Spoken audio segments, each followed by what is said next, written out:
मला इतका आनंद झालेला आहे का सूर बाहेर पडत नाही होतं. आनंद मनी माईना, आनंद मनी माईना, कस ग आवरू घे गगन भरारी ओढू पाहे पाखरू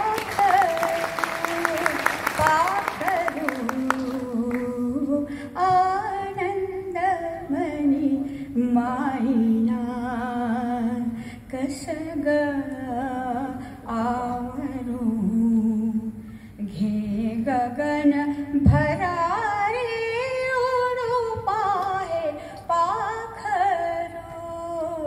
पाखरू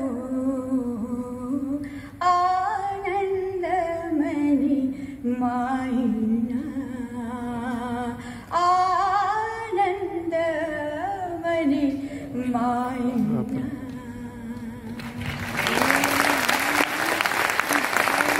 मगाचं एक वाक्य तुम्ही विसरलं नसाल सुमनताई. इतकं मला माहिती आहे तुम्हाला प्रकाशाचा त्रास होतो, तुम्हाला हा सगळा जो एक ऐकू येते आता. नाही, पण याच्याशी खरा म्हणजे त्यांच्या सुरेलपणाचा काही संबंध नाही. मी काय म्हणते ते कळत नाही मला. आम्हाला कळतं ना, कारण आमच्या हृदयात आहे ना ते. आणि मला एक सांगायचं की एज कॅनॉट विदर हर नॉर कस्टम स्टेल अन इन्फिनिट व्हरायटी.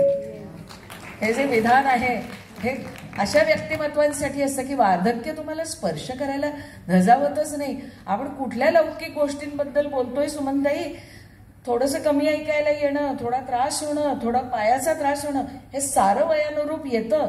पण आवाज जो कंठात आहे तो कोणी तो आहे ना अजून तो जाणार आहे आणि तो जपलाय. स्वार्थ असतोच हो.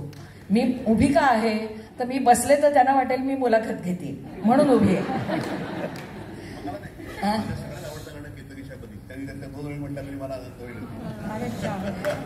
असं असतं ते.